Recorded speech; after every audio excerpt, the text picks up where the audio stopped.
நம்ம இப்போ 8th ஸ்டாண்டர்டில் ஃபஸ்ட்டு சாப்டர் எண்களை பற்றி பார்க்க போகிறோம். ஃபாஸ்ட்டாக பார்க்க போகிறோம். ஈழெண்கள்னா நேச்சுரல் நம்பர்ஸ் 1 2 3 4. இது எல்லாருக்கும் தெரிஞ்ச natural numbers. Natural numbers denoted by N. முழு எண்கள் ஹோல் நம்பர்ஸ். இப்போது 1 2 3க்கு முன்னாடி ஒரு நம்பர் இருக்குன்றது நம்ம இந்தியா கண்டுபிடிச்சது, அதுதான் 0. இப்போ ஹோல் நம்பர்னா 0 1 2 3 4. ஓகேவா? இதனுடைய எப்படி சொல்கிறோன்னா டபிள்யூன்ற வார்த்தையில் ஹோல் நம்பரை டினோட் பண்ணுறோம். அடுத்தது முழுக்கள், இன்டிஜர்ஸ். நேச்சுரல் நம்பர்ஸ் தெரியும், ஹோல் நம்பர்ஸ் தெரியும். இன்னும் நெகட்டிவ் நம்பர்ஸை பற்றி இப்போ தான் தெரியுது. நெகட்டிவ் நம்பர்ஸ் பேர் தானே, நெகட்டிவ் நம்பரும் இருக்கும், ஹோல் நம்பரும் இருக்கும், நேச்சுரல் நம்பரும் இருக்கும். 3 கலந்தது தான் இன்டிஜர்ஸ். இது எப்படின்னா மைனஸ்லேயும் போகுது, பாசிட்டிவ்லேயும் போகுது. அதுதான் இன்டிஜர்ஸை இசட்னு மென்ஷன் பண்ணுறோம். அடுத்தது விகிதமுறு எண்கள், ரேஷனல் நம்பர்ஸ். ரேஷனல் நம்பர்ஸ் வந்து கியூன்ற வார்த்தையில சொல்றோம். ரேஷனல் நம்பர்ஸை கியூனா கோஷியன்ட். நம்ம வகுக்கும் போது ஈவு வருது, அதுதான் கோஷியன்ட், அதுதான் கியூன்னு நம்ம இதை குறிக்கிறோம். விகிதமுறு எண்கள் பின்னமா இருக்கிறது எல்லாமே விகிதமுறு எண்கள் தான். எடுத்துக்காட்டாக பின்ன எண்கள், இதுதான் விகிதமுறு எண்கள். விகிதமுறு எண்ணை தசம எண்களாக மாற்றுக, டெசிமல்ஸை மாற்றணும். தசம எண்ணா என்ன ஆகும், பின்னமா இருக்காது, அது பெருக்கி போட்டு வகுத்து போட்டால் இது மாதிரி புள்ளி வச்சு வரும். விகிதமுறை எண்ணை தசம எண்ணாக மாற்றுக, டெசிமலாக மாற்றிருக்கும். ஓகே, அடுத்து விகிதமுறை எண்களின் வடிவம் இப்படிதான் இருக்கும். a by b, b equal to not 0. இப்போ விகிதமுறை எண்ணாவே ஃப்ராக்ஷன் நல்லா தெரிஞ்சுக்கோங்க. மிக விகித எண் பின்னத்தின் தொகுதி மற்றும் ஆகிய இரண்டும் பகுதி. ஒரு நிமிஷம் பாருங்க, தொகுதி மற்றும்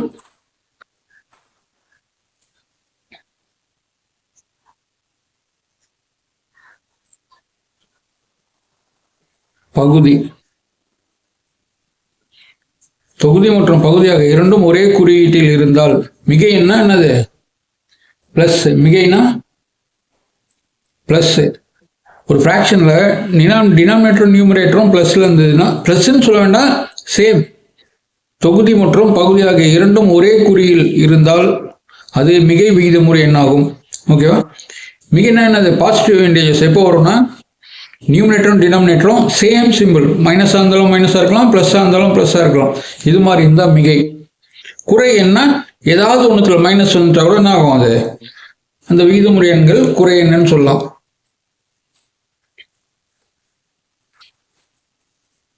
விகிதமுறை எண்கள் எண் கோட்டில் எங்கு வரும்? இப்போ நம்ம நேச்சுரல் நம்பர்ஸ்னா இது மட்டும், ஹோல் நம்பர்ஸ்னா இது மட்டும், இன்டிஜர்ஸ்னா எல்லாமே வரும். இப்போ தகு பின்னம்னா ஒன்றை விட கம்மியாக தான் வரணும், தகு பின்னம். இப்போ நீங்க மார்க் எடுக்கிறீங்க, இது தகு பின்னம். 100க்கு 100 எடுத்தா அது பின்னம்னு சொல்ல முடியாது, அடிச்சுட்டு 1ன்னு சொல்லிடலாம். அப்போ இதை விட கம்மியா இருக்கிற மட்டும்தான் அது பின்னமா இருக்கும், தகு பின்னமா இருக்கும். ஓகேவா? இதுவும் பின்னம் தான், ஆனா இதெல்லாம் தகா பின்னம். ஓகேவா? இப்போ தகு பின்னம் என்ன, தகா பின்னம் என்னன்னு தெரிஞ்சிச்சா? Proper fraction, improper fraction. தகு பின்னம் ஒன்றை விட குறைவாக இருக்க வேண்டும். 100க்கு 100னாவே 1 ஆயிடுச்சு. ஓகேவா? 100க்கு 100 1 ஆயிடுச்சு. இதோட கம்மியா இருக்கணும்னா என்ன பண்ணணும், அப் டு இங்கே 1/10 இருக்கலாம், இல்லை 99/100 இருக்கலாம். எப்படி இருந்தாலும் 1 விட கம்மியா இருக்கணும். அதுதான் வந்து ப்ராப்பர் ஃப்ராக்ஷன். இப்போ டினாமினேட்டர் தான் பெருசா இருக்கு, நியூமரேட்டர் தகு பின்னம் ஒன்றை விட குறைவாக இருக்க வேண்டும். இதோட இது கம்மியா இருக்கா, அப்போ இது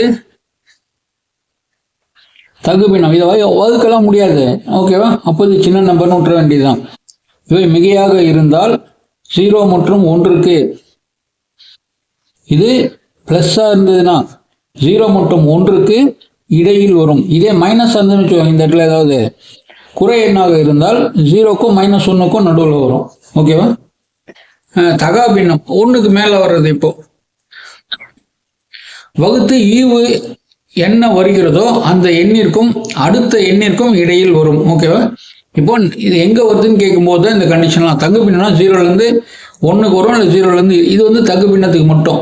தகா பின்னம்னா குறியை பொறுத்த வரைக்கும் எந்த 2 நம்பர் ஈவு வருதோ ஈவுக்கு பக்கத்து நம்பருக்கு தான் போகும். ஈவு அது பக்கத்து நம்பர். ஓகேவா? இப்போ இந்த நம்பருக்கு இது 3ஆல் வகுத்தா என்ன ஆகும்? 2 வரும். அப்போ 2க்கும் 3க்கும் நடுவில் இருக்கு. 2 முழு நம்பரை தெரிஞ்சிருச்சு. இது அதோட அதிகம். அப்போ 2க்கும் 3க்கும் நடுவில் இருக்கு. மைனஸ்ல வருது. அதே மாதிரி தான் -2க்கும் -3க்கும் நடுவில் இருக்கு. இப்போ -2 மைனஸ் நம்ம வந்து எப்பயுமே குறைவான மதிப்பு தான் ஃபர்ஸ்ட் போடுவோம். இதை பொறுத்த வரைக்கும் இதுதான் குறைவான மதிப்பு. இப்போ ஏறு வரிசையில் எழுதும்போது இதுதான் ஃபர்ஸ்ட் வரும். சின்ன மதிப்பு இதுதான் பெரிய நம்பர். மைனஸ்ல போக போது பாருங்க, இதுக்கு இது பெருசு, இதுக்கு இது பெருசு, இப்படிதான் போகும் பெருசு எல்லாம். இப்போ -7 பெருசா 2 பெருசானா 2 தான் பெருசு. -7 பெருசு 0 பெருசானா 0 தான் பெருசு. எந்த பக்கம் இந்த ரைட்ல இருக்கிற நம்பர் எல்லாம் பெருசு. ஓகேவா?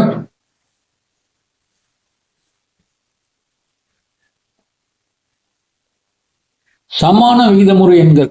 சமான விகிதமுறு எண்கள்னா விகிதமுறு எண்ணாவே ஃப்ராக்ஷன் சொல்லியாச்சு. அந்த ஃப்ராக்ஷனை ஒரே நம்பரால் மல்டிப்ளிகேஷன் பண்ணோம். ஓகேவா? இதுதான் விகித சமான. இப்போ இதுவும் ஒன்று தான். அந்த 0 வச்சுட்டா மறுபடியும் என்ன ஆகும்? இதே மாதிரி வந்துடும். இதுக்கு பேர் தான் சமான விகிதமுறு எண்கள். திட்ட வடிவம்னா ஒன்றும் இல்லை. விகிதமுறு நம்பர் வந்து டினாமினேட்டர்ல மைனஸ் வரக்கூடாது. திட்ட வடிவம்னா என்னன்னா பின்னம் எளிய வடிவில், அதாவது அதோட சிம்பிளிஃபை பண்ண முடியாத அளவில் இருக்க வேண்டும். பகுதியில் குறை எண் இருக்கக்கூடாது. இதுதான் பகுதி. இங்கே மைனஸ் இருக்கக்கூடாது. நியூமினேட்டரில் எது வேணாலும் இருக்கலாம். திட்ட வடிவம்னா இங்கே கீழே மைனஸ் வரக்கூடாது. அதுக்கு மேலே சுருக்கவும் முடியாது. இதை தான் சுருக்க முடியுமா? எந்த டேபிளையும் சுருக்க முடியாது. இது மாதிரி இருந்தால் திட்ட வடிவம். ஒப்பிடுதல், எது பெருசு எது சின்னது அப்படின்னு பார்க்கும்போது நமக்கு எல்சிஎம்லாம் தேவை. ஒவ்வொரு மிகை எண்ணும் 0த்தை விட பெரியது. ஓகேவா? ஒவ்வொரு மிகை எண்ணும் இங்க பாருங்க, நம்பர் லைன்ல மிகை எண் ஃபுல்லா 1ஓட பெருசு. ஒவ்வொரு குறை எண்ணும் 0த்தை விட குறைவு. இது ஃபுல்லா 0த்தை விட கம்மி. ஓகேவா? இதுல எல்லா நம்பருமே 0வோட கம்மி தான். இது அதிகம், இது கம்மி. ஒப்பிட்டு பார்த்தா தெரிஞ்சிடும் எது பெருசு அப்படின்னு. எது சிறியது எது பெரியது? இரு எண்களுக்கிடையே விகிதமுறு எண்ணை காணுதல், சராசரி முறை. இப்போ ஒப்பிடுதல் பார்க்கும்போது ஒவ்வொன்றுத்தையும் நம்ம என்ன பண்ணலாம்? நிறைய ஃப்ராக்ஷன் கொடுத்தா அதை எல்சிஎம் எடுத்து எது பெருசு சின்னது கண்டுபிடிக்கலாம். இப்போ வந்து என்ன பண்ணியிருக்காங்க, இரு எண்களுக்கிடையே விகிதமுறை என்ன? இப்போ 2 நம்பர் கொடுத்துருவாங்க. அது நடுவில் வரணும்னா 2 மெத்தட் இருக்கு. ஒன்று சராசரி முறை, இன்னொன்று சமான விகிதமுறை எண். இந்த 2 மெத்தட்ல தான் கண்டுபிடிக்க போறோம். இதுக்கு என்ன பண்றாங்க? இதோட 10 பெருக்கிட்டாங்க, இதோடையும் 10 பெருக்கிட்டாங்க. இதுக்குள்ள என்ன இருக்கு? 3/7ன்றது 30/7 மாறிடுச்சு. 4/7ன்றது 40/7 மாறிடுச்சு.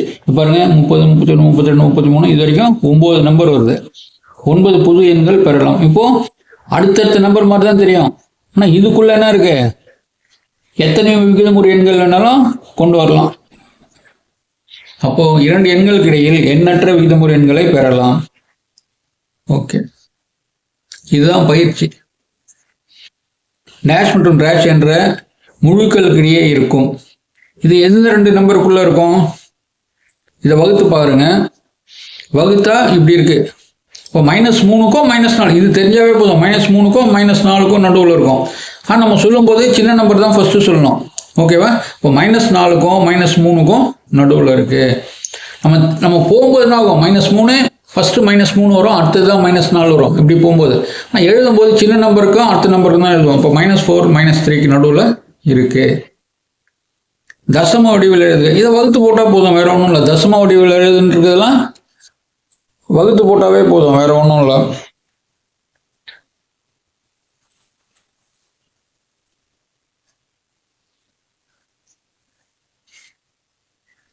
இப்போ இந்த நம்பரும் ஒன்றா தான் இருக்குது. ஆனால் சிம்பிள் தான் மாறி இருக்கு. இப்போ இது ரெண்டும் ஒன்றா ஆகும். 0லேருந்து லெஃப்டில் இருக்குது, 0லேருந்து ரைட்டில் இருக்குது.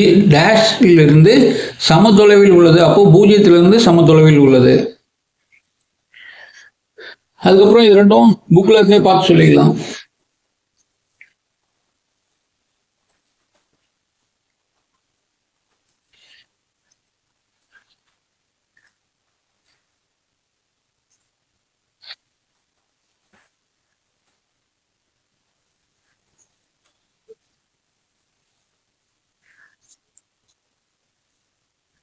4வது கொஸ்டின் என்ன இருக்கு?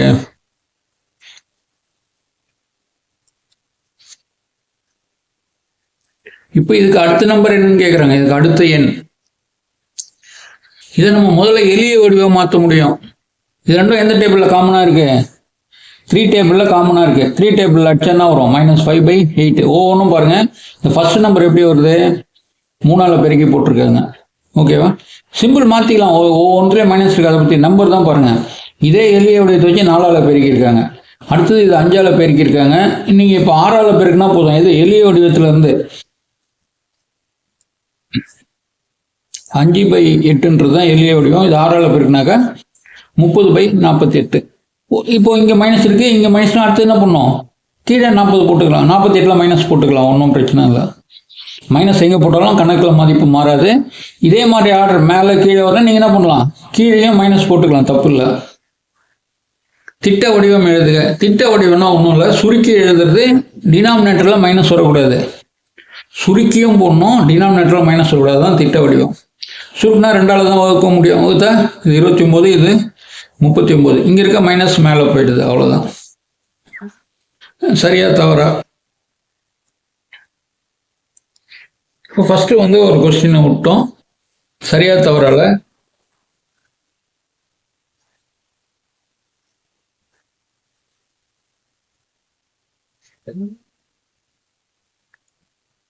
பூஜ்ஜியமானது மிகச்சிறிய விகிதமுறு எண்ணாகும். விகிதமுறு எண்ணாவே ஃப்ராக்ஷன் தான். இது ஃப்ராக்ஷனே கிடையாது. அப்போ இது விகிதமுறு எண்ணே இல்லை. அப்போ இது தவறு. ஓகேவா? ஃபர்ஸ்ட் ஆன்சர் தவறு. இடதுபுறமாக உள்ளது இது சரி. ஏன்னா நம்ம இதை எப்படி போட்டிருக்கோன்னு பாருங்க. அப்படியே சரின்னுலாம் சொல்ல. இப்போ இந்த 2 நம்பருக்கும் எல்சிஎம் எடுத்து பார்த்தாக்கா இப்போ இந்த நம்பர் லெஃப்ட்ல தான் இருக்கு. இந்த நம்பர் ரைட்ல தான் இருக்கு. இந்த நம்பருக்கு லெஃப்ட்ல இருக்கு. ஓகேவா? இந்த நம்பருக்கு லெஃப்ட்ல தான் இது வருது. என்கோட்ல பார்த்தா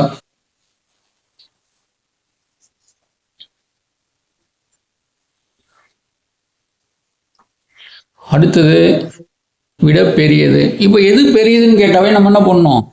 எல்சிஎம் கண்டிப்பாக எடுத்துக்கணும். 4க்கு 5க்கு எல்சிஎம். இதை நீங்கள் பார்த்தே போட்டுங்க. சொல்லிக்கலாம் இருக்க வேண்டாம். அப்போ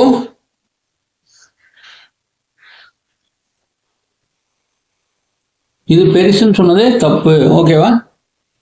4/5ன்றது சின்ன நம்பர் தான். ஓகேவா? 15/4 75 தான் வருது. இது 76 வருது. இங்கே மைனஸ் சிம்பிள் மட்டும்தான் பேசும். ஓகேவா? -76ஓட -75 பெருசு. பாருங்க, நம்பர் பெருசாக இருக்கிறதுனால இது பெருசு கிடையாது. மைனஸ் வச்சு தான் சொல்லணும். ஓகேவா? அதனால இதுதான் பெருசு. என்கோட்டில் பார்க்குறீங்களா? போக போக மைனஸில் போயிட்டே இருந்தாலும் ரைட்டில் இருக்கிற நம்பர் தான் பெருசு. அப்போ 76ஓட -75 பெருசு. ஓகேவா? சொன்னது தவறு. இது பெருசுன்னு சொல்லியிருக்காங்க. அது தவறு.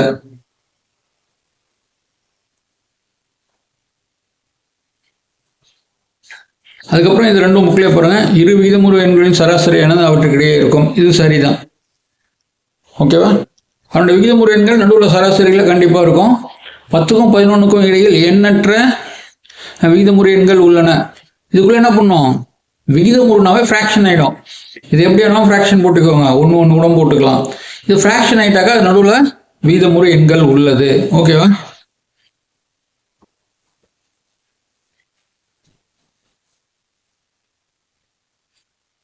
அடுத்தது 11க்கு போயிடும். இந்த கொஸ்டின்லாம் நம்ம போட்டோம்னா சூஸ் தி பெஸ்ட் ஆன்சர் ஒண்டி பார்ப்போம். இப்போ 11th கொஸ்டின் பாருங்க. 8/9 கிடைக்க டேஷ் என்ற எண்ணை டேஷில் இருந்து கழிக்க வேண்டும். இதுதான் நமக்கு ஆன்சர் வேணும். இது என்ன நம்பர்னே தெரியாது. ஓகேவா? 8/9 கிடைக்க டேஷ் என்ற எண்ணை, இங்கே ஏதோ ஒரு எண் இருக்கு, இதை 6ல் இருந்து கழிக்க வேண்டும். இதுல இருந்து தான் அந்த எண்ணை கழிக்க வேண்டும். அப்போ இந்த எண்ணை ஃபர்ஸ்ட் போட்டுக்கிறோம். இங்க எக்ஸ்ன்னு வச்சுக்கோங்க. இந்த எண்ணிலிருந்து இந்த எண்ணை மைனஸ் பண்றோம். இந்த எண்ணு வருது. ஓகேவா? இதுக்கப்புறம்லாம் நீங்க தான் பார்த்துக்கணும். ஏன்னா ரொம்ப ஃபாஸ்டா சொல்றதுக்குல வீடியோ அப்படியே மீட் பண்ணிட்டு பார்த்துக்கோங்க.